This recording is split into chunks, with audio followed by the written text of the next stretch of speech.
会记伫细汉时，有一摆学校先生敲电话来处理，讲小弟伫学校甲同学相拍，阿公随从去学校，毋知头毋知尾，就先甲小弟骂甲臭头，这互小弟感觉真委屈，转来厝里甲阿爸斗。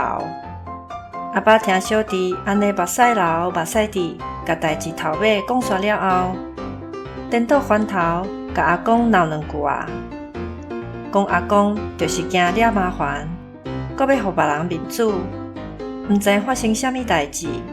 就先来骂孙互外人看，实在不应该。是毋是骂家己？这是一种台湾传统的家庭教育文化，意思是讲，